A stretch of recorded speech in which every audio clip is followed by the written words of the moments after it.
What's going on, everyone, and welcome to this week's edition of the Six Gaming Podcast.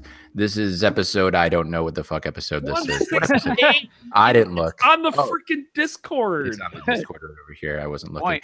It's episode 168. I'm here with some illustrious and awesome professional podcast. You know what I did? I switched it. It was different. I'm here with some illustrious and awesome co-hosts. And I'm filling in for your host, as always. As always! But here's your host over at Shosan. Hi, everybody. I'm a little messed up right now, so I want to apologize to people. I had to pop a couple muscle relaxers, so this will be an interesting show. Show's extremely relaxed tonight. I'm very chill. Yeah. Very different. We stress him out so much he had to pop a couple muscle relaxers. That's just how bad this me is. In the meantime, I've got no chill. None. No chill. Well, Mr. No Chill, who are you? I am Roncley, of course. As always. As always. XLM says that Show's cat is huge. Show, you have a huge cat in the background. That's my dog. He's backwards in the chair. Not a cat. Jesus. Yeah. Like I'm going to call it a cat now, though. It's a beautiful looking cat. It's a three-legged dog. Be nice. Oh, I didn't know he only had 3 legs. Yeah, he's only got 3 legs because I'm a sucker for rescues. So he doesn't have a He doesn't. Well, you can't call him. I guess your name should be Tripod because he actually has 3 legs. We actually thought about it. I'm not gonna lie, we did. But I would call him Poseidon because he always had a trident.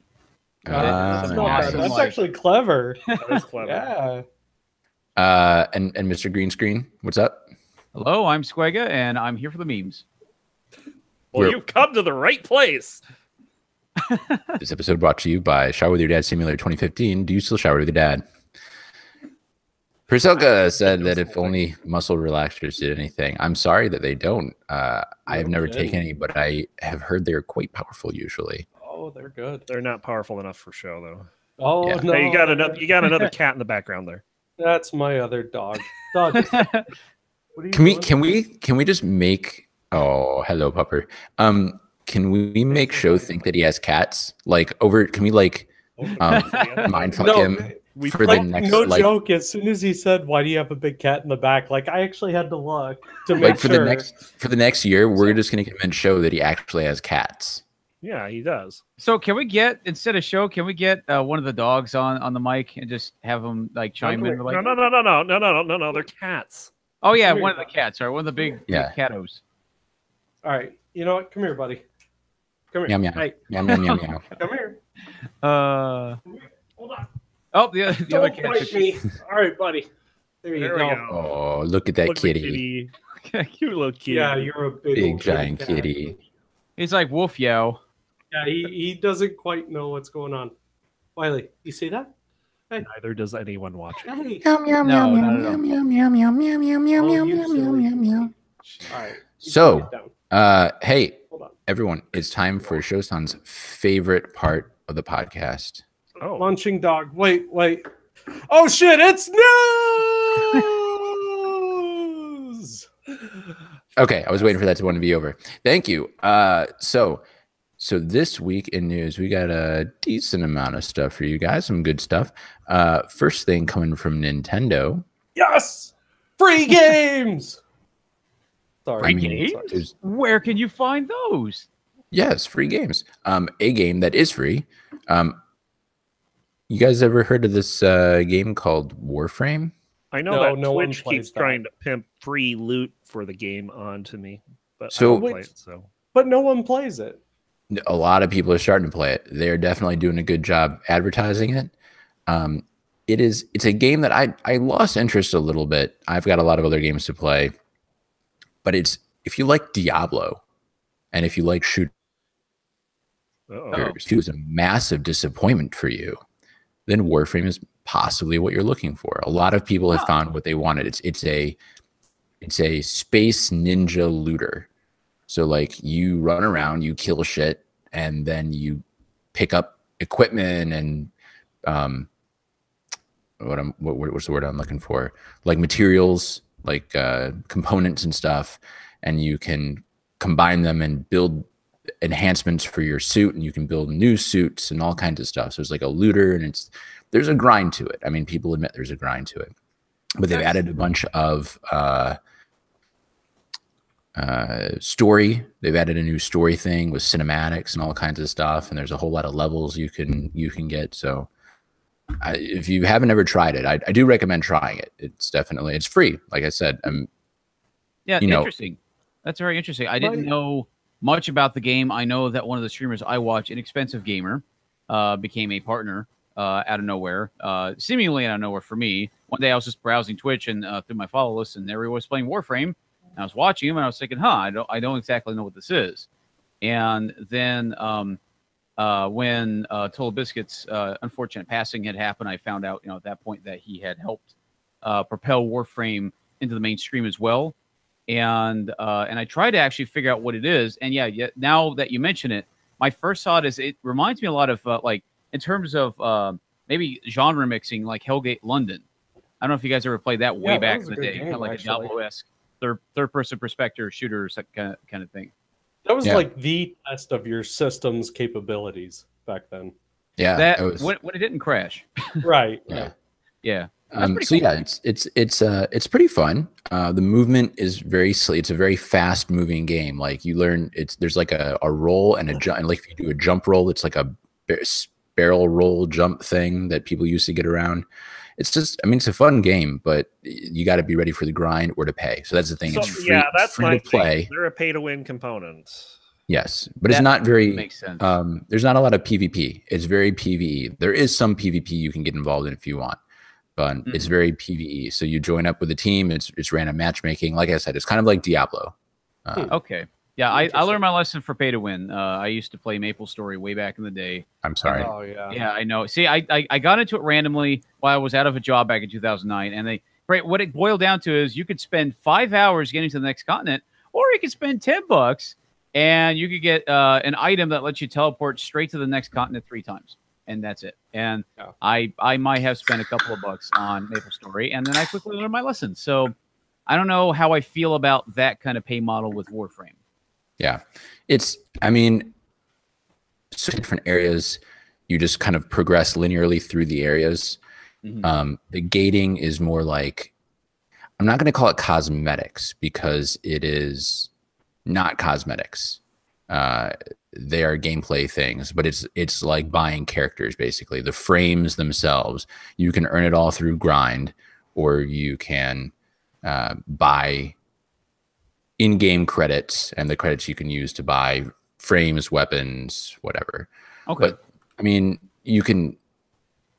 Someone basically said, like, within about a month of playing a few hours a night or whatever an average person might play a game, you can earn like a decent amount. Like you wouldn't collect everything, but you can get a decent amount of stuff. It isn't like it's what was the Star Wars game where everything was Battlefront 2 where everything was locked behind, or For Honor where everything was locked behind hours and hours and hours of gameplay. Right. Yep. All right, so moving on. A little bit of Blizzard news here. So speaking of buying cosmetics,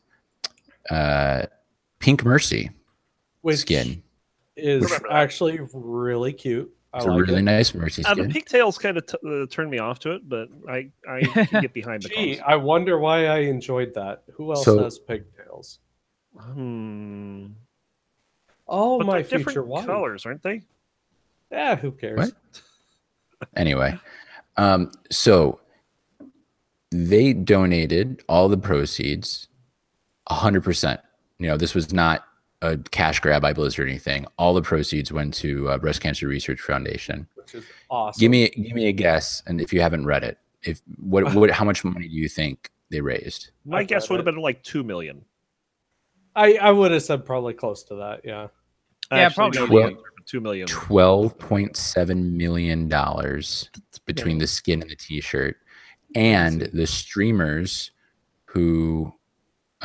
Like people they had like professional streamers that were streaming, and then donations to this channel went to it, an extra $130,000. So nearly $13 million got raised for breast cancer and there's all kinds of art that was done and cosplay and all kinds of crazy shit. So anybody who tells you that gamers are slackers that don't do anything and aren't contributing to society or any kind of that old 80s Well, thought or And whatever. that's Yeah. the thing. I mean, that number alone blows my mind.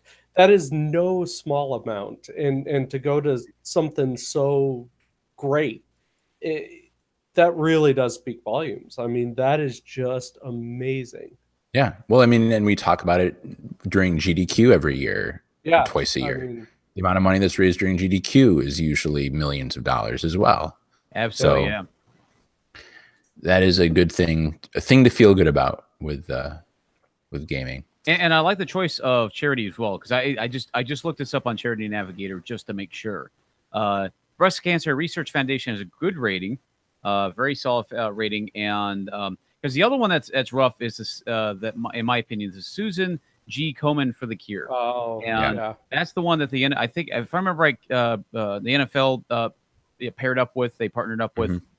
And the problem is that they take most of the money that they take, they just spend it on administrative salaries. So that one I don't like for that reason. But the Breast Cancer Research Foundation, they definitely invest their money in this kind of research, which actually goes out and benefits other charity, other cancer research in general, because as we've been going over time, over time we've been realizing that a lot of cancers can be knocked out with gene therapies and stuff. And I think any research into that field is really helping everyone. absolutely. Yep. For sure. So, you guys ever heard of this game called The Culling? Not a clue. Yeah. Oh, I did. It launched in October 2017, so not that long ago. It was, battle royale style game. Right. They decided that they were going to launch The Culling 2, and they teased it. The first gameplay trailer hit July 9th, announcing the game's release date of July 10th. So just a day behind. Okay. It launched on Xbox One, PlayStation 4, PC at $20. And it was basically the stuff that happened in the first game that was kind of unique. It's just a PUBG clone basically at this point. They had usual stuff. It had 249 players at launch. 18 hours later, how many players do you think it had? It's a battle royale. That's probably got like tens of thousands at this point. Yeah. No, I'm gonna lowball it. Let's say, I don't know, 500. 2,000? Drop your orders of magnitude. 200. Nope. Another zero. Wait, 20? Couple of zeros. No. It And I'll can't- tell it's not can't be. point. It's not 0.2 either. Oh, it's not 0.2? Oh. Is it 0.02? No, there were That's crazy. 2 players. Yep. That makes for a hell of a battle royale. I worst heard part so about much. it, This game, it flopped so hard. I didn't post this, but there was a video of one of those 2 players streaming the game. Oh God. And would you believe, as the guy's descending, doesn't even have his parachute out, the other player disconnects and he's declared the winner. Nice. He won the calling too. The game's over. Game Yeah. is over. He That's won the it. whole game. He was the champion. Where's his ninja-like sponsorship? Red Bull needs to roll in and sponsor him just for the only player in Calling 2. It's just it's crazy because that is not. It wasn't like one of those super low budget guy in his basement games either. Like that was a game studio. I mean, not a big one, but it was still a game studio that. That's a whole lot of money lost. If somebody in chat wants to check on Steam and see, number of players right now, but I bet it's not much better. Yeah. Probably not much better. They really, honestly, the Calling 2 is a big money grab. They took everything out that made the Calling 1 good and unique, and they decided to go for another Battle Royale game clone. Yep. And then they also forgot to make good game mechanics, and it was rush out the door, and they got what they deserved. Yes, they did. Ron, tell us about this story about RNG Uzi, because I don't care about competitive gaming. I'm just gonna drink this. Well, first of all, grapefruit- what are you drinking? I've got Alice Point grapefruit sculpin. Ooh, that's actually pretty In good. fact, while we're talking about competitive gaming, why don't you also tell us about all the other competitive gaming news? Well, we do that at the end of the news. Oh, okay. Ooh. Well, I'll make sure I keep some of my And beer. trying for to that. be a leader and shut down. I'll just- This is actually an interesting article because it's from what is highly regarded as one of the best, not one of the best, he is the best 1v1 League of Legends player in the world. And this is Uzi. Wow. And he led his team to win the MSI this year, the Midseason Invitational. He plays on the Chinese team, Royal Never Give Up. And last year, after the All-Star game, he had to take a break because he had a wrist injury. And now he's taking another break because he has a shoulder injury. And apparently he's got issues with posture and some other things that are causing, I mean, his body's starting to break down. And so he's going to take some time off before Worlds happens So to let us, basically just to let his body heal up. So no one can now say that gaming doesn't take a physical toll on you. That's a sport. Well, right I mean, there. if you have bad posture, then yeah, I that'll mean, do it. Honestly, how much do you have to play League of Legends to get that kind of injury? I can only imagine how. It's a fair point. Just imagine picturing him hunched over at a computer for what maybe 18-hour days or something. Was he treating it as that kind of job, knowing that the work ethic out in that region of the world is pretty intense at times? I mean, that's my first thought. Is that I can only relate. My one experience is that when I started doing a lot of extra hobby programming after work, and I was typing for more than 8 hours a day, I wound up, my wrist started hurting a little bit, so I had to take a break from that. And I can only imagine he powered through it like a champ, and kind of took one for the team. But man, he definitely needs a rest. He really does. I have to say this as somebody who uses a computer for double-digit hours a day. It is very easy to lose track of things like, you might have something bothering you, and you just have to every once in a while just stop and take care of yourself. You do. You can't try to power through something like that, and that's what he was doing for his team. Yep. And hopefully they don't end up paying the price. So here's hoping. That's actually why I got the stand-up desk, by the way, because I forced myself to stand for periods of time so I don't have bad posture. Oh, By the way, it standing helps. desks are fantastic. I had one in my last job, and I will try to get one at my next job. I think I've stood maybe 5 times in the almost 2 years I've been there. I would occasionally come in. If I had left it up at the night before, I would come in and I would stand all day and leave without having I sat down at lunch, and that was it. And that's not really good for you either necessarily. But you need to take breaks. I learned that quickly. I actually almost broke my foot because I would stand for 8 hours working, and then I go for a jog, and then one day my left foot swelled, and I went to the emergency room. They tested me and they said, "No, you probably broke your foot. Just stay off it for a while because it can't do much for that." So it turns out, don't do that. Take breaks. Go for about 3 hours standing, and then you'll sit down for even a few minutes. Yeah, Priscilla said you'd be surprised how little it takes to cause repetitive motion injuries, for sure. Yep, absolutely. So right now, the Culling 2 is mostly negative, with 155 negative. One of the top rated reviews is, "I stubbed my toe on the way to install this game. That was the most enjoyable part of the experience." Oh, wow. Ow. So That hurts. yeah, Somebody's getting there fired are for that game. there are 0 players right now. Yeah. Somebody's getting fired. All right, so Ron, what's this thing about a gold thing here? This thing is amazing, is what it is. Tell me about it. It's another Nintendo classic, but this is the This is the true. this is original. a Shonen Jump 50th anniversary Famicom Classic Mini. Which is Damn. freaking awesome. Yeah, love it. Yeah. Available in the US? No, No. Of course not. All Japanese. Yep. but in an amazing classic gold color. Available for a lot of money in the US. I'm Yeah. sure. Yes. Yeah, no, sure. If you're willing to pay $1,000, yeah, sure, you can get in the U.S. Sure. Right. Sure. You can get it anywhere for that. You know. I mean, you can Yeah. just once you're done, you just hook the controllers on the side of the thing. Right. Not and like we- a Switch, but Oh yeah. I think we brought this up, but they are putting the original NES Classic back into production. So Yeah. if you did not get one the first round, there are some available if you it will be available again in perpetuity, don't know, but at least there will be one more run, possibly more. I think I'd rather just get an NES fixed and use that instead of the NES Classic personally. So Mine still works, so I'm good. Yeah. More authentic. All right. So in a weird twist of news, though, right? It turns out, according to an article here from Engadget, YouTube, which we're streaming on right now, you guys, has been banning accounts for promoting Twitch accounts or other streaming services. Right? I'm sorry, chat. We're gonna have to stop acknowledging you now.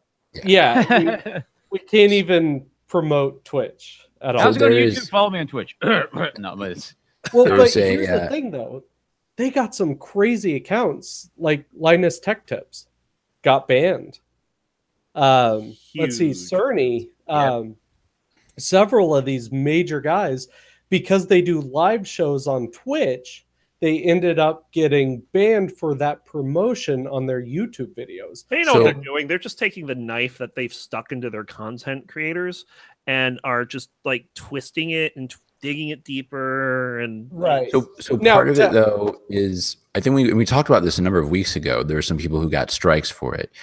There were some people who were posting YouTube videos that were just them saying, "Hey guys, we're going live on Twitch," or it was just like a commercial for their Twitch channel.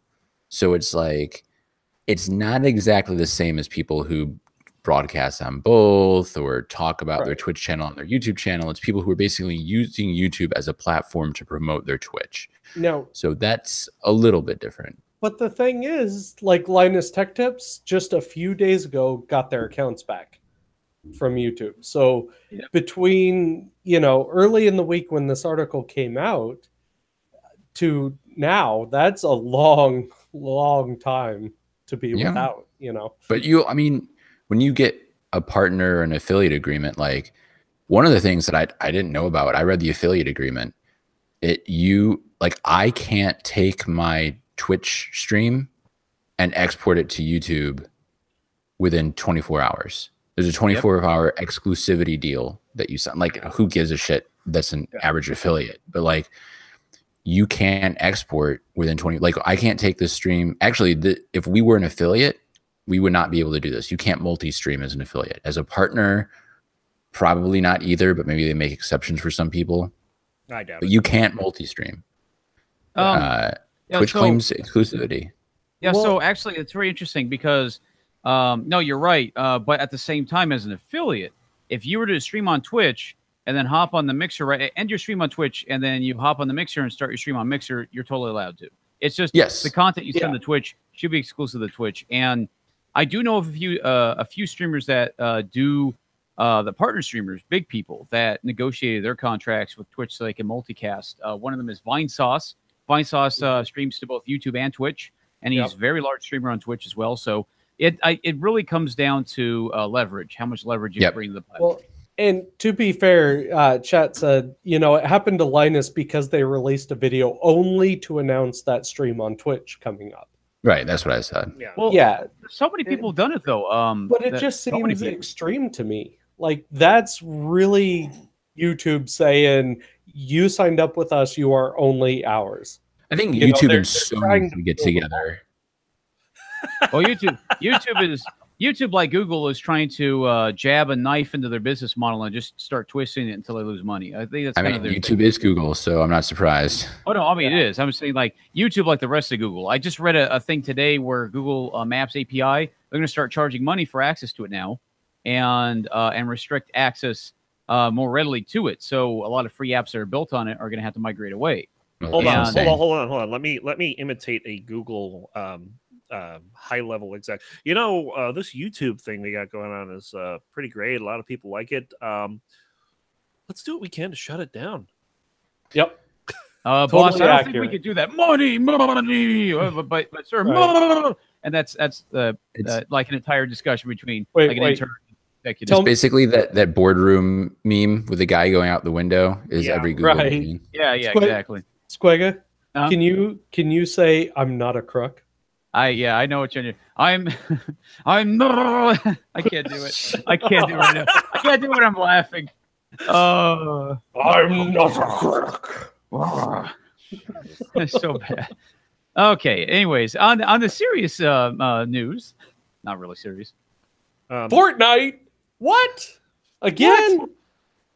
Yeah, Fortnite again, season 5. Season 5. They've added a few things. I mean, I've noticed. Got vehicles in the game. Yeah, they added that. I guess they added some other stuff. All-terrain carts. They have new locations. They have portals on the map that can warp you to different locations. There's a Viking ship, a golf course, a desert. But do you guys know there's an ARG for this? Yeah, I'd heard about it. I had Oh, yeah, not yeah. Huh. until just recently. They were like putting shit in the middle of the desert. And apparently the stuff that they put in the desert is stuff that made it into the game. Huh. Okay. So, like, there was a phone number to dial that got analyzed. Had to look at a spectrogram of the audio's waveform, and there was People need to come up with Fortnite's new map. It's just like, Well, I mean, People you need got to to come up. Go on. you got to spend $1 billion somehow, right? That's how much Epic is throwing around. Or was it 100 million or something like that? Just like it a was ton of a money. large number. I feel like this like spectrogram from a sound, like that's old That is news. old You know, hat at like this when you're point, doing an ARG, like you got to think of something new, because it's like, oh, I hear a screeching sound. What could that be? Oh, I don't know. Let's run it through a spectroscopy and see what the picture is. Oh, we need to change the frequency of one of the channels so that it lines up differently. Okay, good job, guys, making it different. You know, someone's got to come up with something really different. Yeah. Anyway, so yeah, Fortnite ARG. I don't want to spend too much time on it because You've heard Fortnite's enough, fun. really. It's cool, but it's overdone right now. Fortnite, more like Fartnite. Aha. Fortnite. Okay. Hey, so Ron, tell us about some ass hattery. Ass hattery. Well, we That- talked about that is- this last week. Yeah. That is an official word of the Six Gaming Podcast, Ass mind hattery. you. I think that's the official word in the English language. Yeah. Okay. Yeah, so we talked about the ArenaNet firings last week. Since then, ArenaNet has basically done nothing. They haven't made a statement. They haven't said a word. And a lot of people are kind of afraid that this is going to become a little more commonplace in the industry, not just necessarily with female devs, but people looking a lot more closely at certain accounts, looking at closely at social media accounts and seeing how people are interacting with fans. And a lot of people, that's not sitting well with a lot of developers. It's true. Yeah, I feel the same way. It makes me a little nervous too, because you're part of a public facing company and you say something even, I guess before you used to be able to say, my thoughts do not reflect the opinions of my employer. But if you can't get away with that now, then, what's going to happen in the future? Yeah, and the thing is, I mean, to be honest, like if you say something bad about your company in social media, you're going to expect to get some repercussions. But I mean, this isn't what happened here, but it is more along the lines of lashing out at potential fans, quote unquote. There's been a lot of opinions going around on the internet on this, and it's just me. I'm kind of like everyone kind of fucked up here. It's like, Yep. There was a long thread about how the guy who initially spoke to, I believe her name was it? What was her name again? I don't remember. I want to say Angela. No, but Yeah, I that's don't Jessica. remember either. Let me find out. I don't want to get this wrong. Jessica Price, yeah. So there was a thing explaining how the guy that started approaching Jessica Price, this guy's a streamer and knows how to do things for show, and they were showing how they were kind of like belittling her, just with little things in the thread that made it clear that this guy's intent was less than pure. But of course, her overreaction to that kind of didn't set her in good light. And then her employers just straight up canned her and her friend I don't know if it's friend, but coworker that decided to very politely defend her. I just think it's a bad deal all around. Nobody did a good thing here. was just a bunch of knee-jerk reactions at that point, Mhm. I think, and nobody made a good decision. Yeah. So I don't know. Yeah, it kind of sucks that this is how it's going, but a lot of people going to be watching what they say, or maybe not. I mean, that could be another thing. Is like, some people could be rebelling against that kind of thought. And Oh yeah. yeah, we'll see how that goes. It's unfortunate what's going on. And it makes you want to Monka S a lot, just thinking about it too. So, All right. Oh, that's right. I'm hosting. I guess I you're should say things. Pay attention. Squigga, tell me about Super Mario Odyssey being hacked.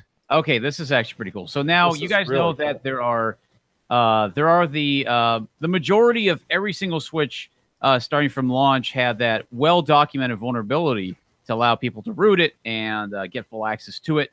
And now the community, the big Mario, at least right now the Mario community has been getting together to modify Super Mario Odyssey. And it started off with a little, I'm looking at the paragraph right now because I actually read this earlier this week. I thought it was really cool. They started off by doing save file edits to overflow the game, the coin counter. The big one on that was to unlock all the outfits in the game, including some that haven't been officially released. So that's kind of a bad thing, hits Nintendo's bottom line. But Whoops. then they started like modifying some of the in-game graphics. They replaced some of the in-game music with like Despacio, because why not?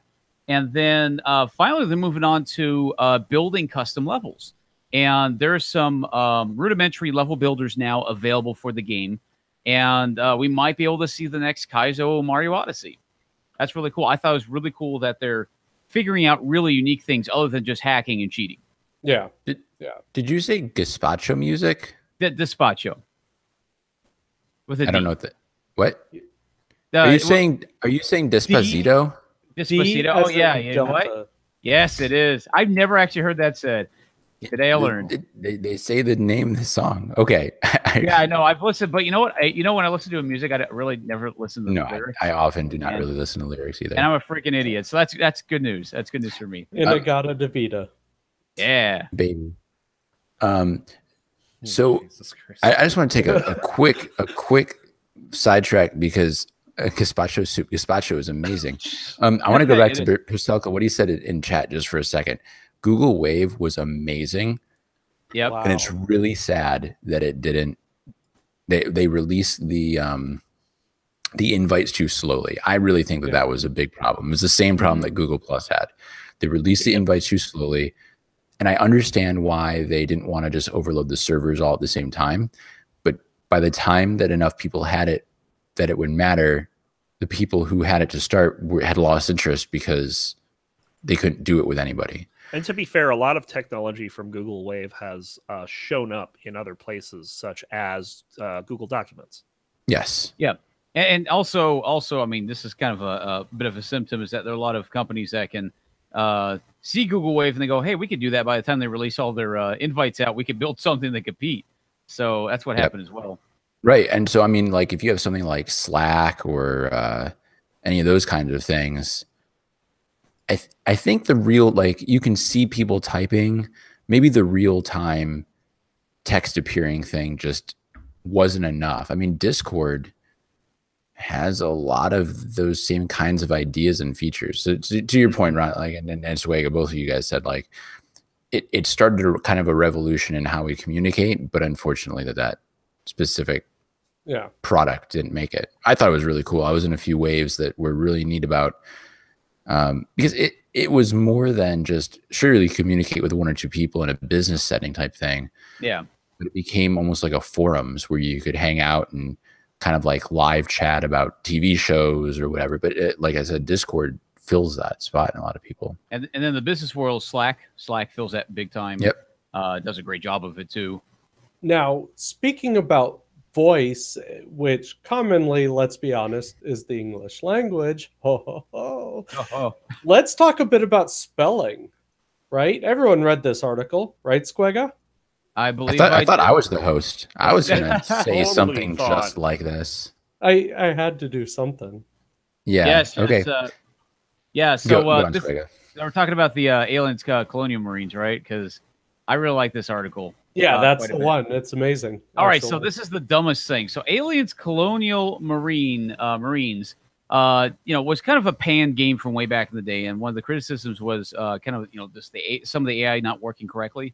And so what happened was years later, so flashback to this week, somebody have found that if you go into the config file for the game, it's an INI file for the game engine. There's a configuration parameter called attach pawn to tether. Somebody had spelled tether as TEATHER when it's actually supposed to be TETHER. Let me guess. The person who created that particular object spelled it correctly. Yes. So the guy who programmed it, yes, was looking for spawn to tether with just an E, and the configuration file had spawn to tether like Heather with the EA. And it's funny because it actually activates one of the AIs in the game is a Xeno, and it actually works. The AI actually does things in the game, turns out. So this is I've seen this pop up a lot in a lot of programming forums, Reddit, Discord as well. And pretty much everyone's saying this is why we do a thing called test-driven development. You kind of test your stuff as you go, and you make sure it works. And I can only imagine how much better this game could have done if something like that maybe had not slipped through the cracks. It'd be nice. Yeah, it was from 2013. So, I mean, 5 years ago, it could have been much better. Yeah. Mm-hmm. Yeah. Absolutely. It's crazy. I think it's hilarious, too. It's definitely hilarious. Let's see. So we got we've talked about some toxicity in gaming communities, and Rainbow Six has decided that they're going to do something about it.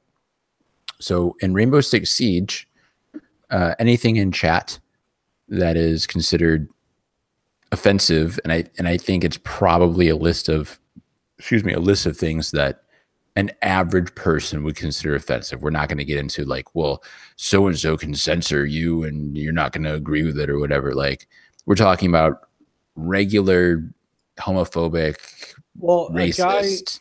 A guy put up on Twitter, he said, "Fuck you guys, I got a ban for saying nibba in chat." I assume Next that person responds good. Yeah, Rainbow Six said Rainbow Six said good, and I assume that they didn't say nibba. I assume that they just said that so they wouldn't get banned on Twitter. Right. Yeah. And they said banning people for saying it on an M-rated game. Glad to see you're focusing on real issues. And they said fighting against toxicity and cleaning up the siege environment is a real important issue. Is a very real and important issue. So I'm on board with this. That's awesome. Yeah. I'm all for it. Here's the only thing. My only question. Now I'm totally for that too. First off, that's I think it's really cool. They're trying to ban and clean up toxicity, but I wonder how much of it was motivated by two things: A, Fortnite's success with children, and B, Rainbow Six possibly lining up for a battle royale. That's to be realistic. I'm sure some executive was like, "Oh, Ninja really appeals to the kids. He doesn't curse." Yeah. Fortnite, the kids love it on their phones. We need to clean up our act. And I mean, I just being pessimistic right now, but I'm pretty sure something like that happened. No, I agree. I don't think that there's a conflict between being a good corporate citizen or a generally good person and also making money. Like, oh yeah, you can do those two things at the same time. And if it happens that the thing that's motivating you to be a better person is that you get more money, it's not the best reason to do it, but you're still doing it, right? Like, you could make money by doing bad things too. And if you choose not to do them, that's better. Right. Well, and at least Fortnite's actually setting the standard, in my opinion, at least I think, even if the motivation behind the cleanup is not necessarily pure, it's nice that there's a general trend toward making this stuff go away as best as possible. Yep. Tell me about Splitgate, because I didn't. This was a late ad, and I didn't get a chance to see it. So it popped up in my memory. So let me ask you guys: do you like the game Portal? I do like the game Portal. Oh, yes, I do. I like cake. Wouldn't it be fun though to play Portal, but like Halo? Well, so multiplayer Portal. Yeah, basically, pretty but much. you kill the other guys. So this game Splitgate was recently announced, which they actually said we want Halo 2 like Portal, basically. It requires you to, as they say in the article here, requires you to basically rewire your brain from how you're used to thinking of a traditional FPS. Oh So- my god, you can shoot through them. Right, you can shoot Yeah. through them. However, enemy portals are opaque. Only the player who plays Oh. the portals can see through them. Yeah, However, I've noticed you this. can shoot through enemy portals. You're just blind firing. Yeah. Okay. Huh. All right. So I wouldn't. That's really cool. I like that. this is actually taken off. It's catching a lot of traffic right now. And Wow. honestly, I think it looks to be a pretty promising game. We need Yeah. a battle royale mode stat. No. Shut I'm up. out. I'm out. All the portals. That'd actually be pretty cool. Actually, I would. I would would be really interesting. like to see 50 v 50 or something like that. Just a bunch of people. Oh, I'd God. like. Portals You know what are I'd like if you could do that though, but in a 50v50 game like team games, but it requires multiple people like charge a portal for it to open. Mhm. So you'd have to like coordinate where you wanted to place the portal. So it wouldn't just be like every one of their portals. Oh, you need to have everyone with portals. Yeah. Because now you're thinking with portals, and now you think. now We you're fire the whole bullet. That's 75% more bullet. God.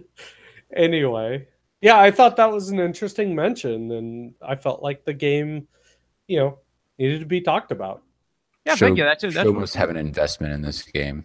No, I don't actually. He added it but 15 minutes to go to the news. In the middle of the Honestly, podcast, he added Silly the game. people, don't you realize that this podcast is sponsored by Shower with your Dad dad Simulator. 2015. Yeah, but no, I mean, if I could back this game or pre-order it, I would. There's It an just alpha looks sign cool. up. Don't pre-order games.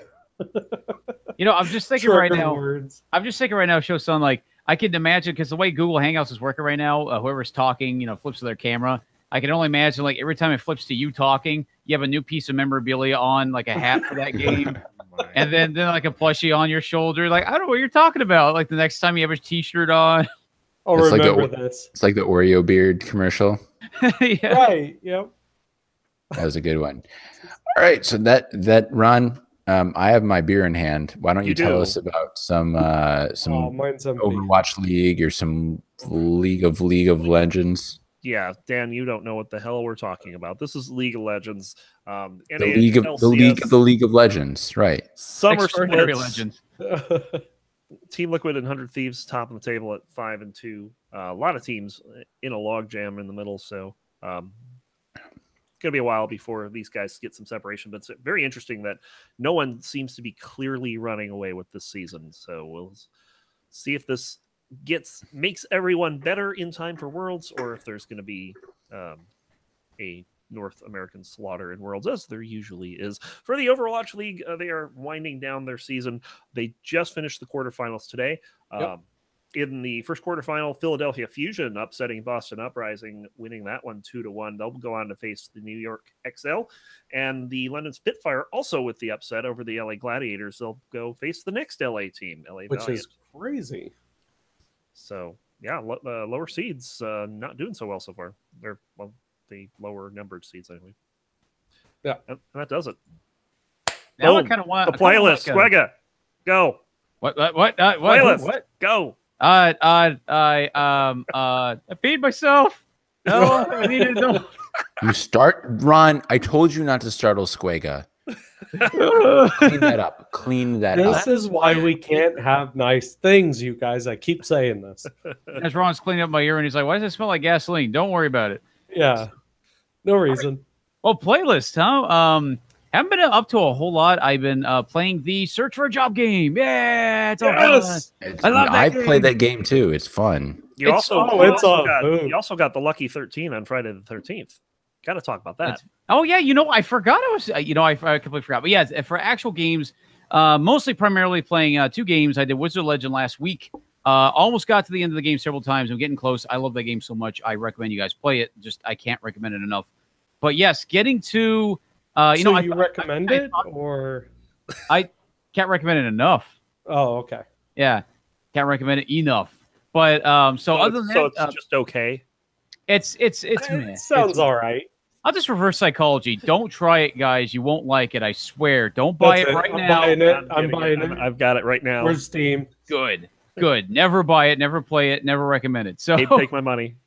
So yeah, other than that, just a bit of Necrodancer here, and then yes. So yesterday, I didn't even realize I didn't think of that title. I knew it was Friday the 13th. I was doing what's called a 13 character speedrun in the community. The best part about it is that when I resubscribed to your channel, it was my 13th consecutive month. Yeah, that was the amazing. Oh my god, I should have bought a lotto ticket. Holy cow! So yeah, so there in the Crypto Necrodancer, there's a mode called All Characters with DLC. So that is there are 14 total characters in the game. One of them is probably probably impossible. So you play a mode where you have to play and beat all of the other 13 characters without dying. And you pick your order as you go through, but you have to not die. And that's part of it. Because if you die, the run ends and you start back all over. And there are many, many, many very gimmicky insta-death characters in the beginning that make that very tough. Are there And is this an actual mode where you like there's a leaderboard for people who've completed this mode? Okay, I didn't know if it was like your pentathlon. Oh no, this one is officially supported in the game, and yeah, 13 character mode, and there are many tough gimmicky, almost like gimmicky, but characters that have instant death factors to them, and there are I think 5, and then it gets better as you get toward the end. Aria's a Bezies. Is Beezies. She's the Beezies. But actually, what's funny is that the only time I got to Aria, I breezed through her. I'm very comfortable with Aria runs. But so I managed to do it. I am ranked 10 in the world now out of 57 total submissions to that leaderboard. And I'm very proud of that. At 2 hours and 17 minutes, it was an ordeal. I had to take a break. I had to end my stream after it. I did 4 hours of streaming, and I thought, you know what, guys? I can't even look at my screen right now. I need to look away. So I ended my stream. But I'm very happy about that. That's faster than my time. Yeah, sub Ron is very important. Ron, you have what, 44? 2 hours, 44 minutes or something like that? Sub Ron. My Coda PB is better than yours. Well, you know what, Ron? You know what this means. You have to go back and get another 13 character PB. Come on, you can do it. My Coda PB is better than yours. Yeah, that's good. I'm going to fix that soon. I'm going to work on that. So in case you don't know. I take it Coda is the one that is not included in this? Yes. Correct. Coda. Okay, so maybe a brief, 10-year history of this character. Very brief. So the game is very hard on its own, especially to speedrun, and especially for newcomers. So people, when the game came out for early access in 2014, people were conquering the characters. And so I think character number 3, I believe, was Aria. And Aria was intended to be the ultimate challenge character. She can only have a dagger. She only has half a heart of health, so she dies. So she takes a hit. It takes it from anything. And she can't drop the beat or she dies. So it was a challenge character. The players beat the shit out of Aria Run. They won. They beat Aria. It was the developers went, okay, well, what do we do? So when the game fully released, they released a character named Coda. So Coda, they said, okay, fuck you guys. We're going to combine 3 different characters, and you're going to have to deal with it. So you have Monk, who cannot touch gold, and everything drops gold in the game. So you could get yourself into an impossible scenario. Then you have Aria, which I already explained, and then you have Bolt, which is double time. So the game moves. It's a turn-based roguelike where the turns are based on beats in a song, and Bolt is a character that moves double time. So you move at really fast speed. So now you combine the 3 aspects. You get Coda, dagger, half a heart, cannot drop the beat, double time, can't touch gold. And the description of the game says probably impossible when you try to select it. And yes, Coda's been beaten very thoroughly, actually. Spooty Biscuit is is the top Coda player in the world. Got the first Coda clear, has beaten Coda in just about every mode possible in the game, and ran at AGDQ. Including low percent where you do not pick up any items. Yeah. That's a trip. And he actually did it in a pretty decent amount of time, too, which is pretty impressive. And yes, so that's Coda in a nutshell. Coda was the big, joking F you from the developers, and the players said F you, and they beat it. So the power of players and time. Awesome. So after that, Ron, how about you? What have you done? I've been doing a bunch of Next Up Hero. Probably going to be coming off that for a little bit, though, because once again, I mean, Next Up Hero did a full release while we were at GDQ. So I picked it up again and played the crap out of it. got all but one achievement. The one achievement that's left is broken, so I can't get it.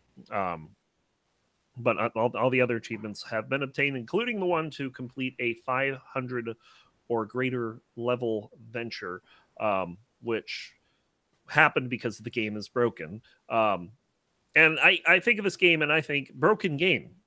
There are so many bugs to it. I mean, I actually, if I open up this file here, I'm not even kidding you. This game is so freaking broken.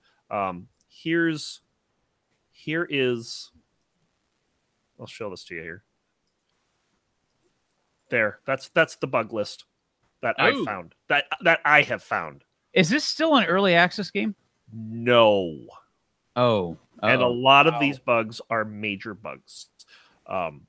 So they have. I'm kind of surprised they released it on the Twitch Prime thing. Then it's on Twitch Prime. It's on Xbox. It's on PS4. It's coming out for a lot of it has a huge player base, and now. It has all these bugs in it, and it's like, I like the game. I like the core loop, but it's really hard to get behind a game that has all these bugs. Like one of the things that you do is you create player created ventures, and at a certain level they're supposed to drop really high end loot. I cannot create one of these dungeons for whatever reason. Whenever I try, it takes away all of my currency. No one can see the dungeon. Okay, that's kind of major. That's something that should have passed QA at some point. And I want to like this game.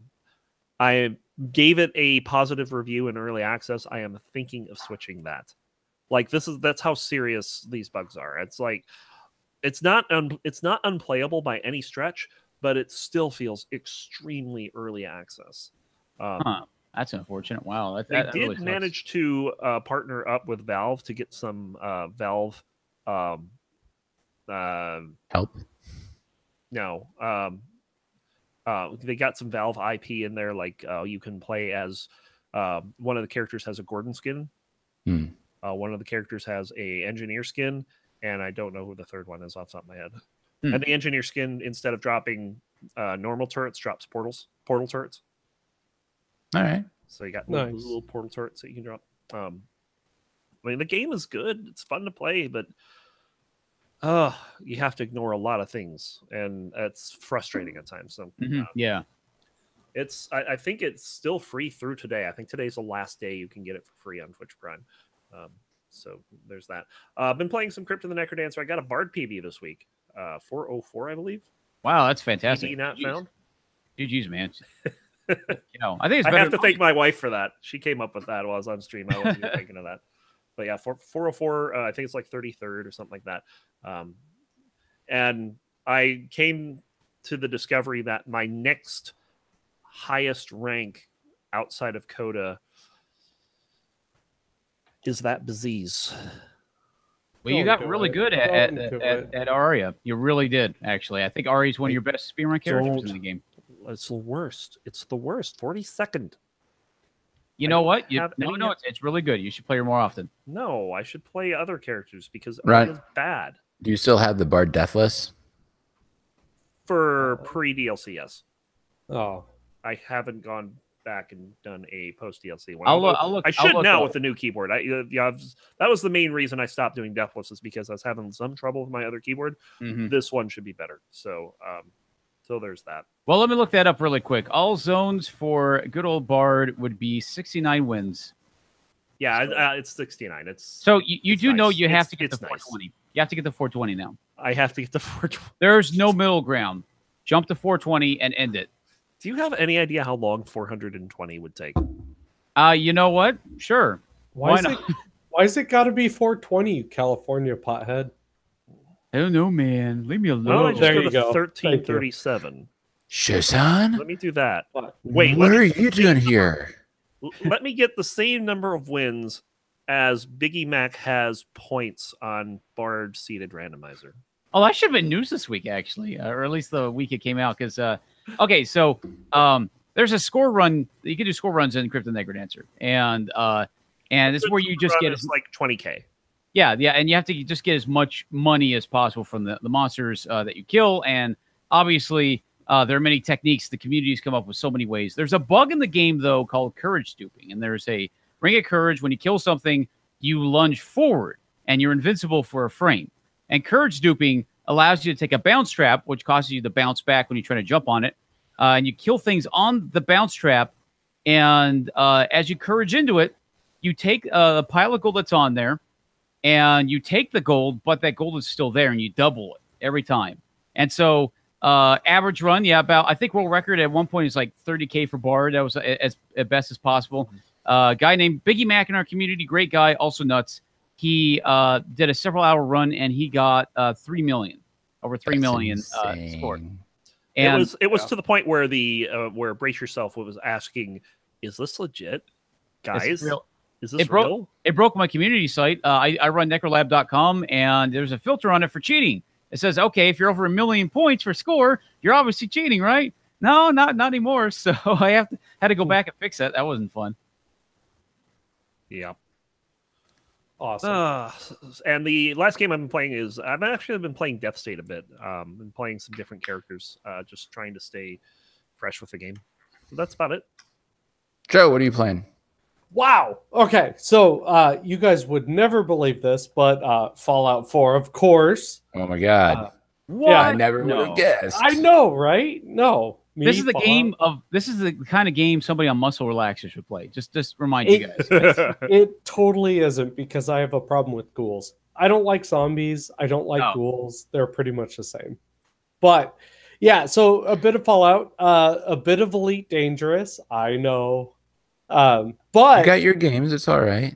But here's the thing, though. I do have it's a chair attachment for my HOTAS that is handmade from Germany, that's being shipped. Hopefully by Tuesday I'll have it. Very nice. Then I'll have awesome little chair mounts for my HOTAS. That's pretty cool. Yeah, it looks pretty Fallout cool. 4 in VR? Oh God, it's amazing. Okay, cool. Yeah, I wanted to know. Yeah, so I know you have a VR headset, so that's pretty cool. It's so beautiful. Well, it's funny that you actually brought up VR, because I busted her out again, and I found the most amazing games. First one is Apollo 11 VR. Okay. Basically, you recreate the Apollo 11 mission. That's pretty cool. But it's so cinematic and just so cool to watch. And then on a similar vein was where'd it go? The Blue, THEBLU. It's an ocean sort of a game. It's very much a cinematic thing. It's a chill, relax, explore. It's probably the most beautiful game I've ever seen on VR. They really rendered well. Huh? You played Subnautica? I have, but that's more survival sort of thing to me. I never got really immersed in it. This is just like an ocean simulator, where you can travel to different points and kind of observe that environment. It's just amazing. It's really immersive. It does really well. So, but that's pretty much it. So, hey, Pat. When you mentioned the Apollo 11 mission, I started thinking about the Apollo 13 mission. I went, I don't think I want to do. Yeah, I don't want to play that. Too soon. Sorry, guys. Don't press this. Too soon. So, Penth, what have you been playing? So mostly I've been playing Deadfire, and I finished it this week.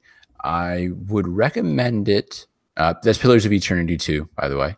I did the Kickstarter for it. I would recommend it with a caveat that you probably wait until the DLC is out. I finished it in about 40 hours. No, that's not right. 40 hours and fast. 70 hours.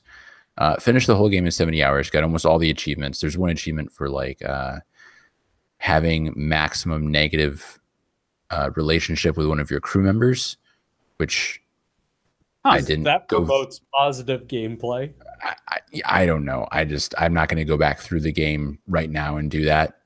I did have like my core team. So for whatever reason, they went from a 6-person party down to a 5-person party. I don't know why they did that.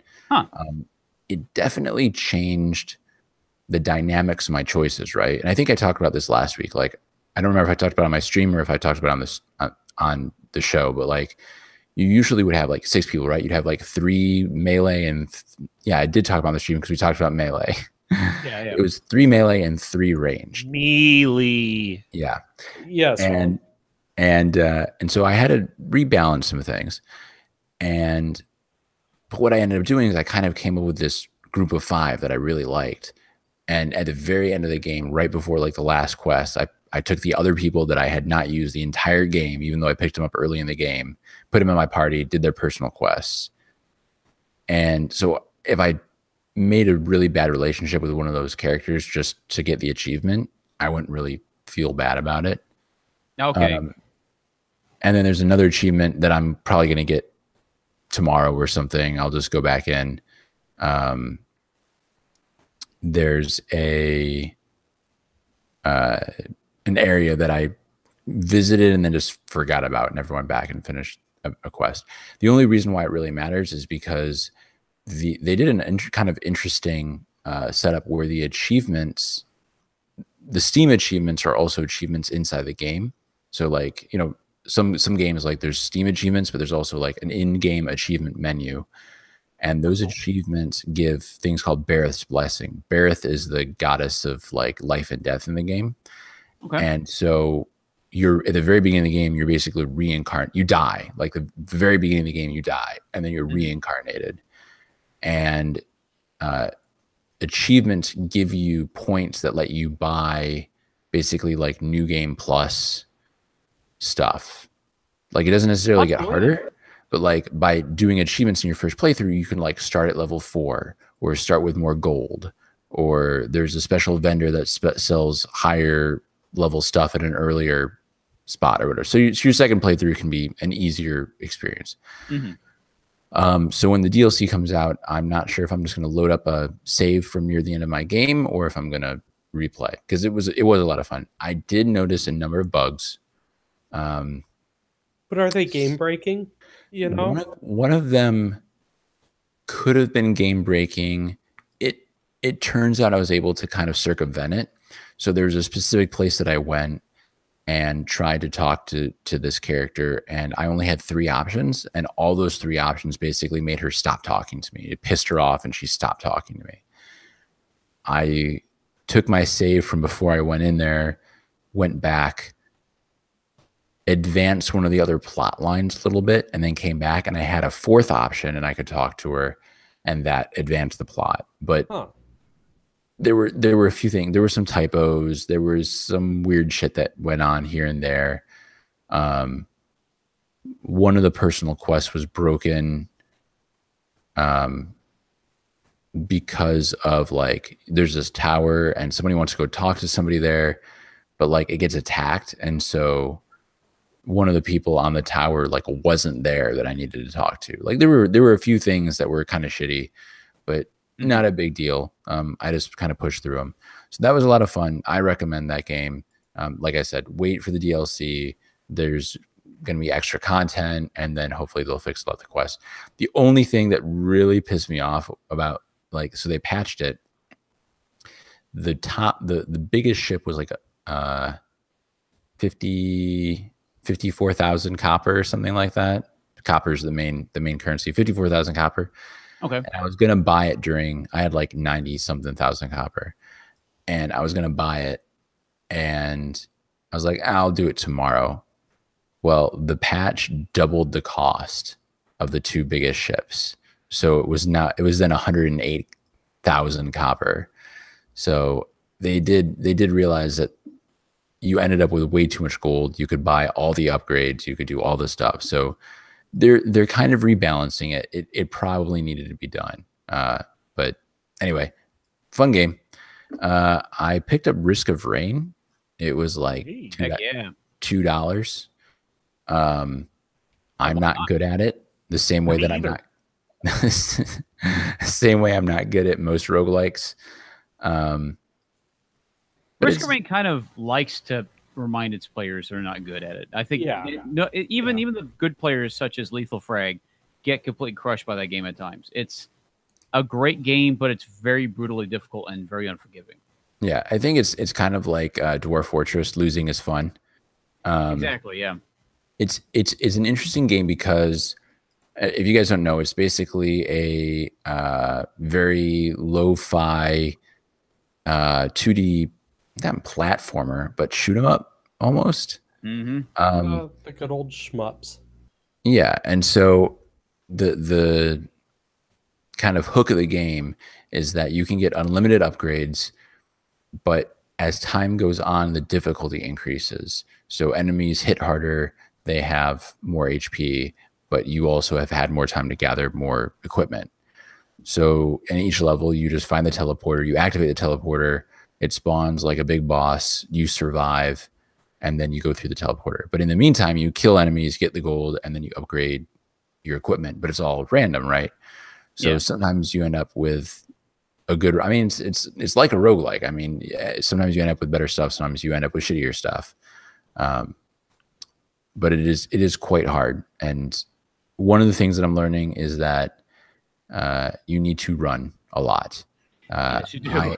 I am the kind of player I'm not good at stealth games. I specifically, when I was playing Deadfire, I chose a rogue, like I multi-class rogue Cypher, which forced me sometimes to basically sneak around and do backstabs and all that kind of stuff. Yeah.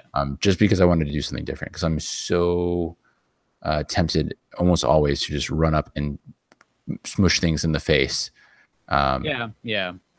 Which I need to sometimes not do. And then I've also been playing Stardew Valley with my kid, actually, which has been kind of fun. That's cool. I don't let him control it because just doesn't have the coordination for it. And eventually he'll learn it. But I'm like, okay, what do you want to do today? And he says, I want to go to the caves. So we go into the mines and we, mine stuff and fight enemies. And then the next day he's like, I want to go fishing. So I can let him do the fishing stuff or whatever. So that's really cool. That sounds like a lot of fun. Yeah. Stardew Valley is, I think, a perfect game for a kid to get into. Yep. That's really cool. All right. That's it. That means that it's time for the third half of the podcast. Show's favorite. My favorite half podcast. We don't have a round table. No, it's L-shaped. It is kind of oblong, if you will. No, this week's roundtable, I wanted to ask you guys, what's your take on this supposed purge of toxicity from gaming right now? Are people taking it too far? Are they not? Is there free speech, or should you just be nicer? What's your take, and how far should this go? That's a really good question, because I thought about that a lot too. Yeah, first off, it's good to purge a lot toxicity from groups in order to be more inviting to to a wider audience. But at the same time, you do have to consider. I guess this has been something that the comedy scene has been struggling with for a long time, is that people now starting to say, you're being racist when they make a joke about race, but it's all about context. And some of these are about context. Some of these are not. It's a little more black and white online. But I think what one thing I'm always reminded of when it comes to this in general is a phrase I like to say is, your rights end when mine begin, my rights end when yours begin. So what that generally means is that, you could claim free speech, but when your free speech starts harming others, that's when it starts like it's actively harming people, like you say it with the intention to do it.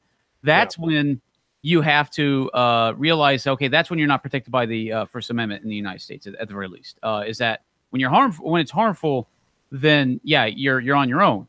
And but there are lots of I guess a little inside jokes in groups that aren't really rooted necessarily in that. I think I don't know what words I can get away with on this podcast. I mean, does it really matter? I don't think it does. Okay, I mean, I've always heard. I remember this discussion with a few. There's actually a comedian talk show as well, where they all sit on a couch with an audience. They talk about things, and Bill Burr talked about this in good detail. Is that I love him, by the way. The word faggot. He said, well, you know, it's not always going to refer. It's not always a slur against gay people. It's for a lot of people, actually myself included, growing up, it's just a word that that you just say because you're immature and it sounded funny. And but obviously online it has a different meaning when you're using it a different way. But I guess the main thing is that the joke was that you're playing hockey with someone and your friend falls down and hurts himself, and then they say, "Hey, are you right?" And you're like, "Of course I am, you faggot," because it's like, why? Because he's being a faggot. Like that's the thing. It almost sounds like a Louis C.K. thing too. Like yeah, it's very similar to that. Yeah, it's the idea that words have sometimes taken on a level of context that is more than you know. It's like when we were kids. I mean, it's like, oh, that's gay. Like, it's the same kind of thing. It's not acceptable anymore, and I don't have a problem with that theoretically. But when somebody uses a word in the way that habitually it was used, without it being a malicious use, I think there are some people who, especially on Twitch, have gotten in trouble for things that they did not mean in a racist, malicious, homophobic, whatever way. But then again, usually when people get strikes or whatever, it happens to people who, when they should know better in a way. Like if you're in the spotlight because you are well known and well liked or have a zillion followers and watchers, I think at that point you watch your mouth, and things that are habitual. I mean, people have bad habits and you break them when you have to. I have to play devil's advocate here, though. So let's say, Pent, that I'm playing against you and I called you, I don't know, bloop blop, right? Dude, quit being such a bloop blop. That is offensive. My ancestors were you might take that as other people are going to go, what the hell is that? You know, and it's one of those things where some people have to assign labels to something. Was that positive? Was that negative?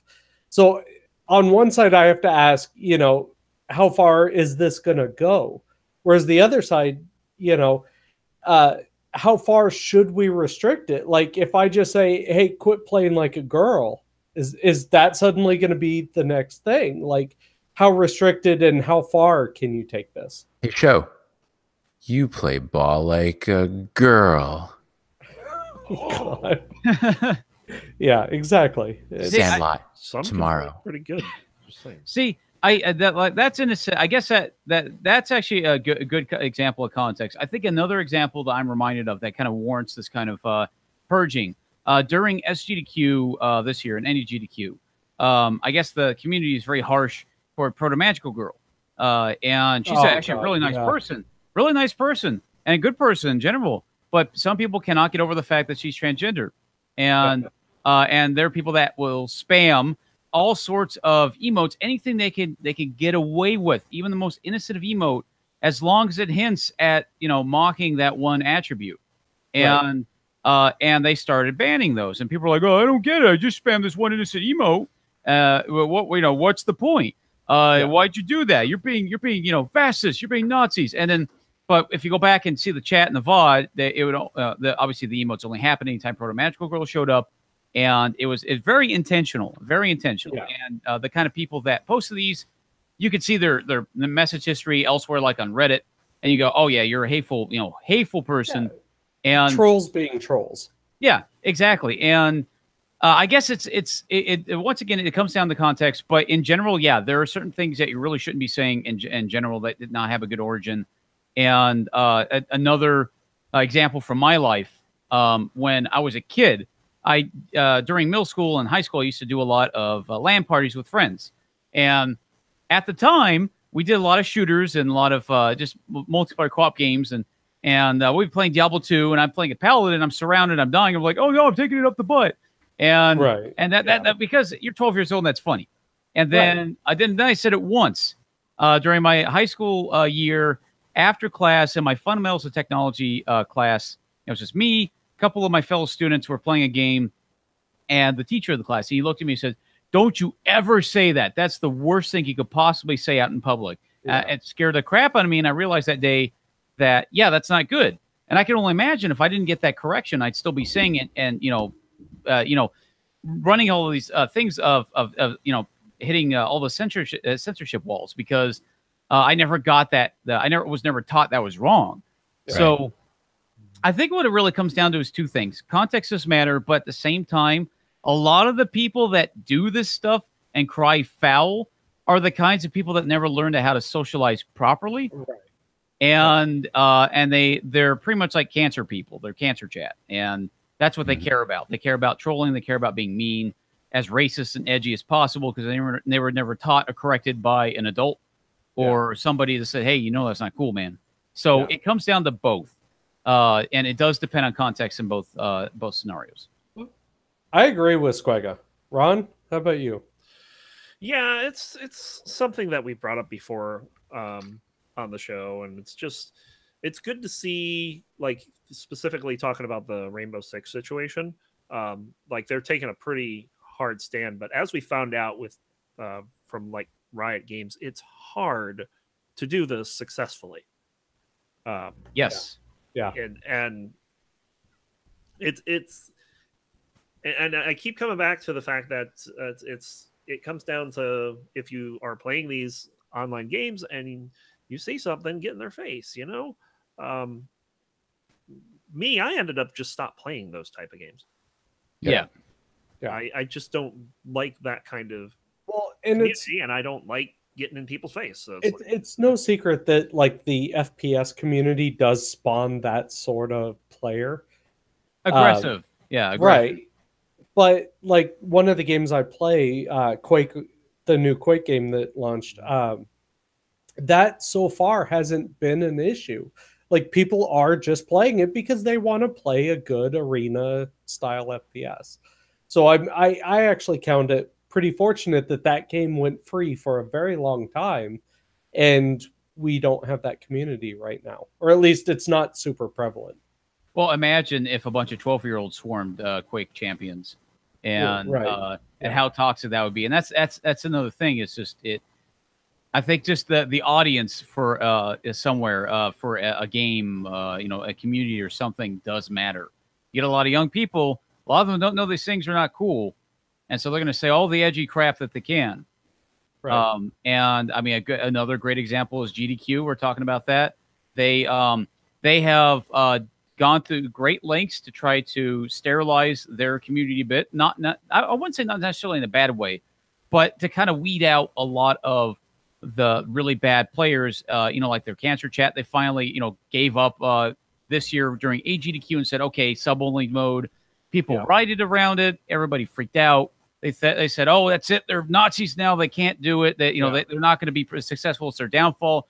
But it turned out to be a really good thing, in my opinion. And the a lot of the people that complain like this tend to be the people that like to push the envelope and tend to be the mean ones.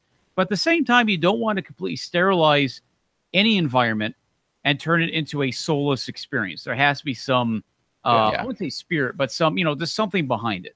Yeah. Yep. I definitely agree. There's people talk about sterilizing like it's a bad thing, but I mean, I work in medical device development.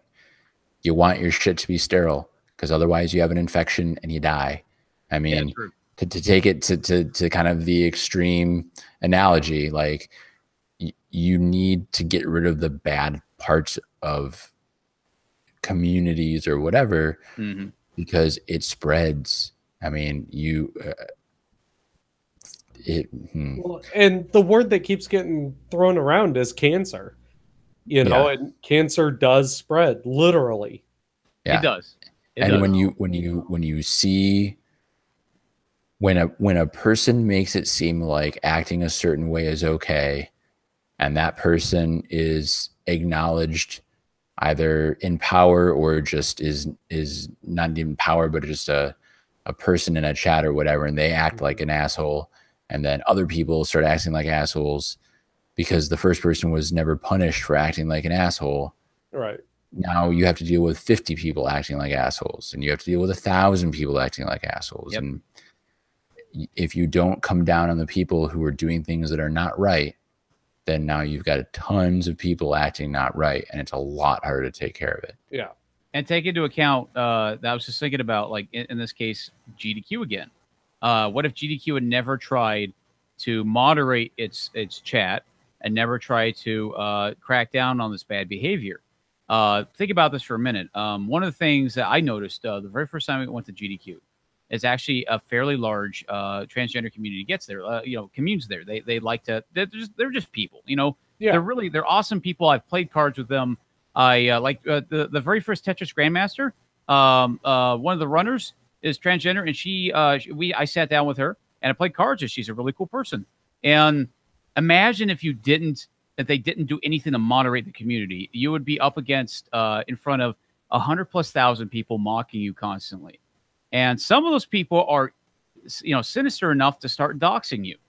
Yeah. And these people can get doxed, they can get, mocked. And then at that point, in this case, like cancer, it spreads. So you have a community now that's so toxic that you cannot, that people don't want to go to GDQ. They don't want to accept an invitation. They don't want to go out and do a run because they don't want to get mocked. A lot of these people have, they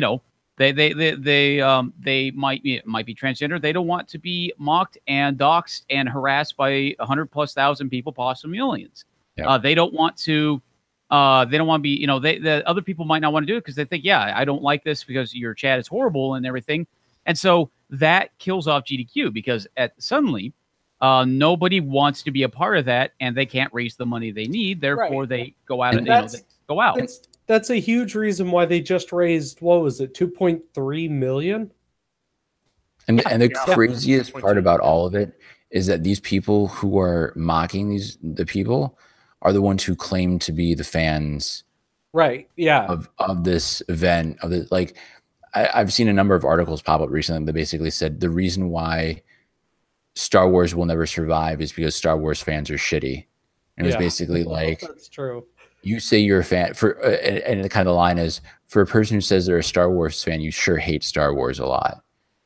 Like the people are like, oh well, every little detail. That's called gatekeeping. That's called gatekeeping, and that does actually I guess the people that are so emotionally invested into it, they think they're the gatekeepers of this, and they get to say what goes into. You are not a fan because you complain. And it's I hate that so much. And on top of that, even these are even people who they're like, well, Empire Strikes Back was good, but Return of the Jedi was shit. It's like you like one movie in a 9-movie series. Yeah. And you claim that the series is the best, but you hate everything but like 2 hours of it. Like you're not you like The Empire Strikes Back. You're not a Star Wars fan. You like The Empire Strikes Back. That is the only thing that you like. And they're like, well, some of the lore was good. Like that doesn't make you a Star Wars fan. Yes, certainly. Okay, if you're like, oh, well, I wasn't a big fan of the prequel movies. That's fair. That is a fair opinion to have. Yeah, you like what you like. All over every movie because like you're not George Lucas. Yeah, it's his movie. He can do whatever the hell he wants. Like there's the people who shit on Ready Player One. They're like, it's badly written and whatever. It's like, well, did you buy the book and then read it? Okay, well, I don't think Ernest Cline gives a fuck what you think about his book because you bought it and then you read it. To be fair, I did say that after reading the book and then watching the movie, I was a little let down, but I'm not like outraged, like you guys suck. This is the worst thing. No, I actually bought that damn movie on Blu-ray. It's a good movie. Just don't take it into context of exactly the book. Well, I'm not even talking about the movie. I'm just talking about the book itself. There are people who complain about the book. They're like, oh, it's just a nostalgia trip. I'm like, what the fuck do you think the book was about? Right. What was it originally? However many pages worth of, hey, guys, hey, remember the 80s? Hey.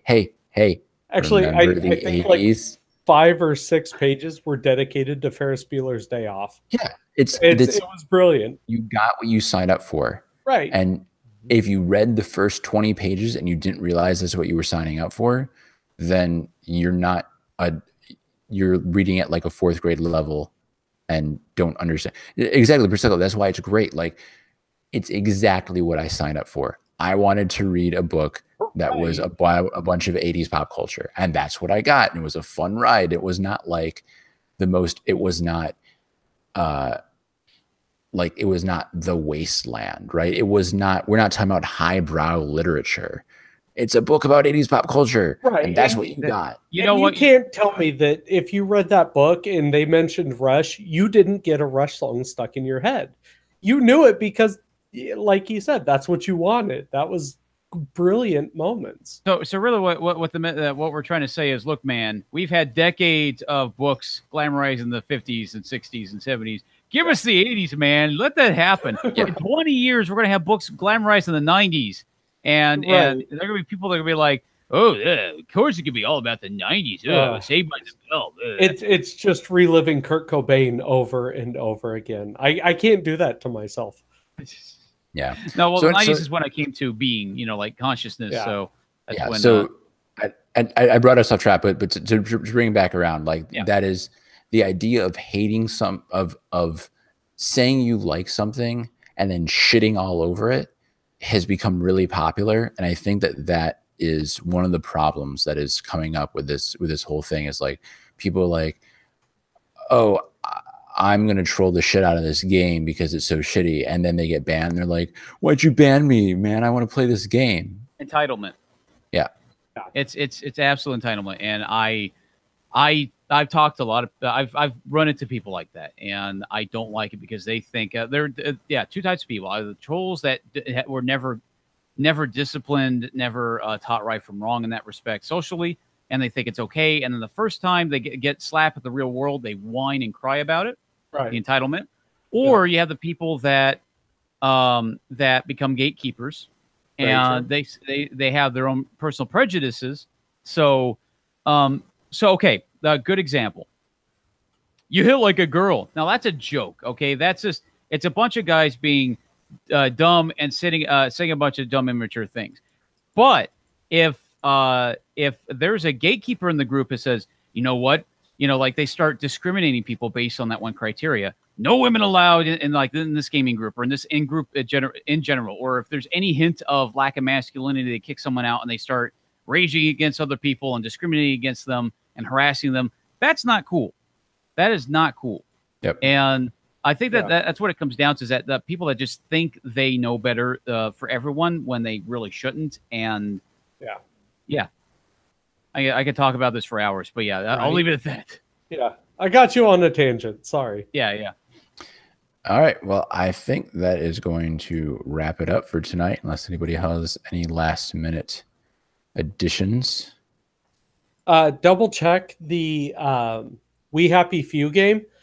They've made huge changes to that game since the original concept. It is getting ready to launch here very, very soon. It's expanded way beyond what most of us thought. So really cool game, by the way.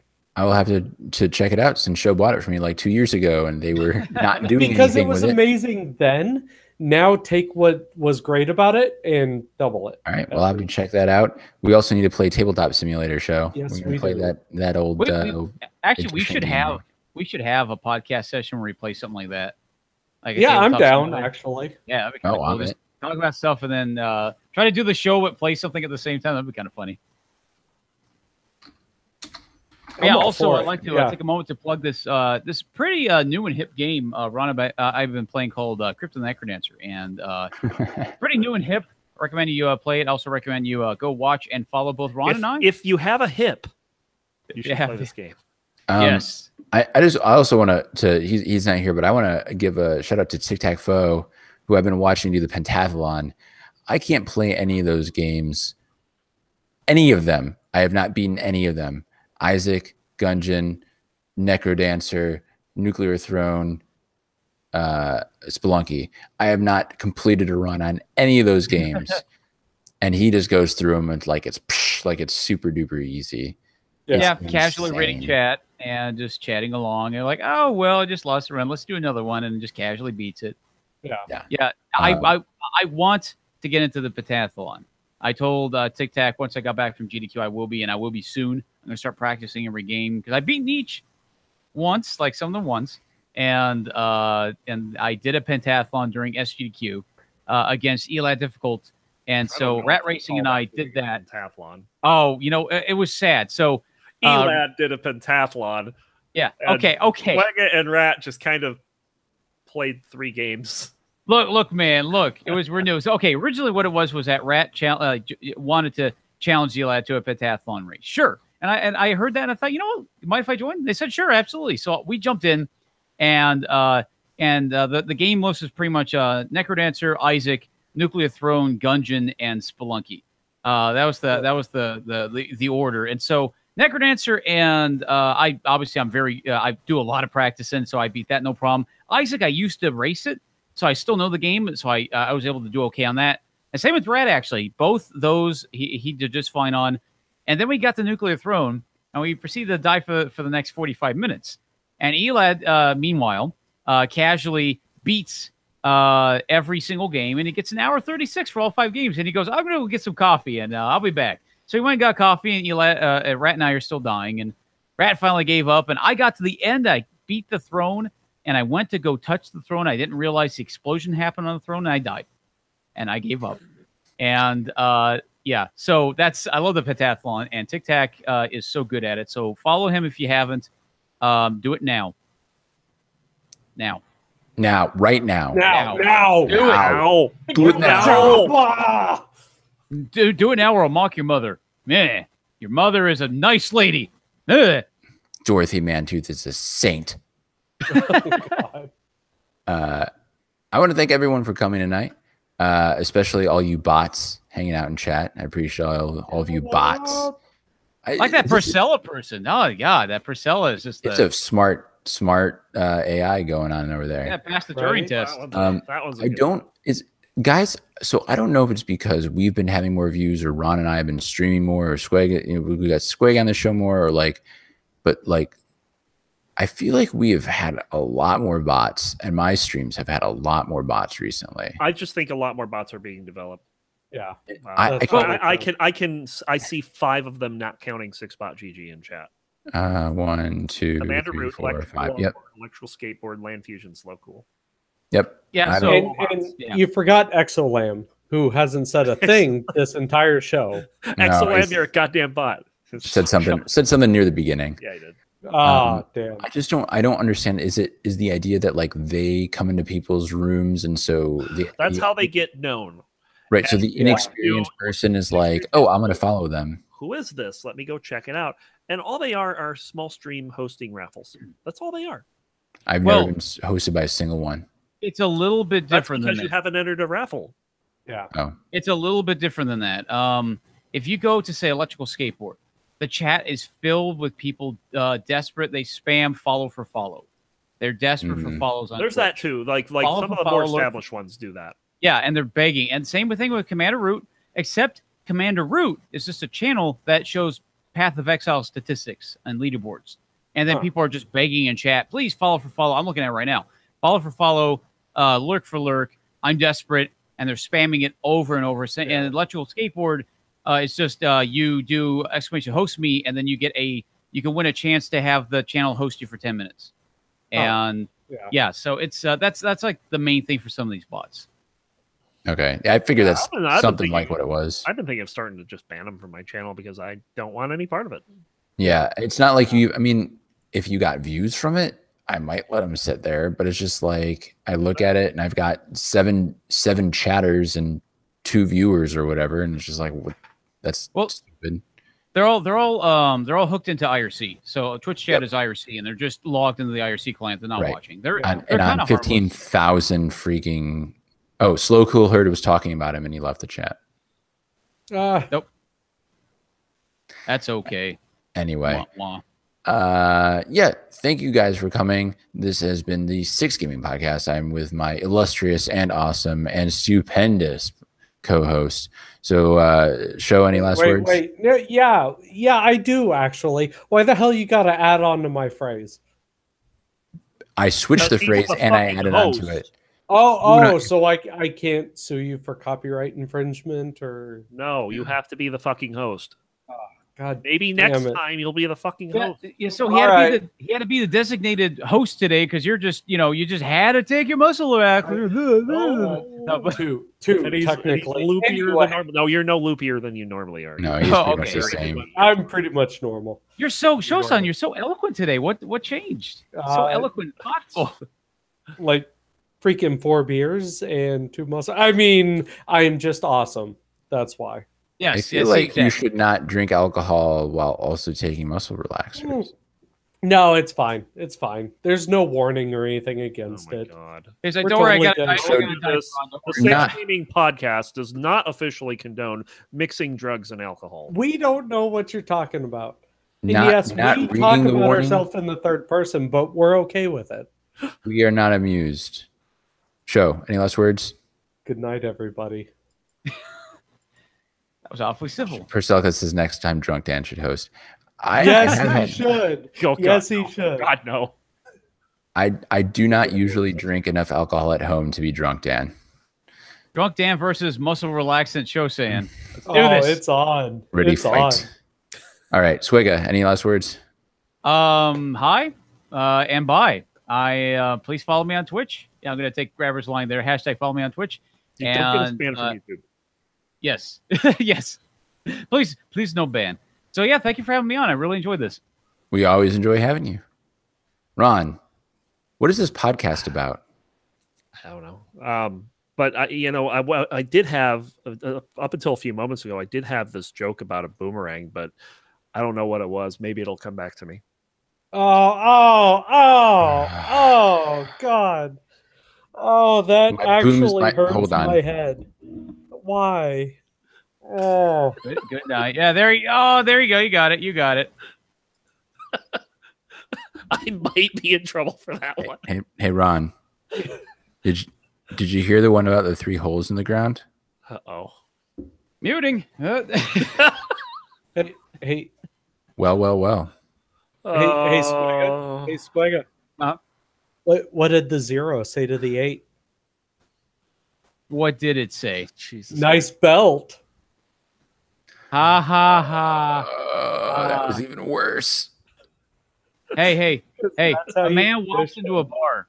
Ouch. Okay. Ouch. Ouch. Yeah. Okay. That everyone knows that. All right, so A dyslexic man walks into a bra. Yeah.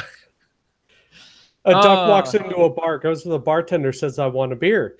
The bartender says, "That'll be $7.50." The duck says, "Put it on my bill." Come I got on, nothing. crickets, really? I got nothing. A man walks into Dan- the bar. He asks the bartender for a double entendre. The bartender gives it to him. Oh God. Can I take this away Anyway. now? Hey, Yes. Yes. Ron. Yeah. Take it away. See you. Bye. Follow me on Twitch.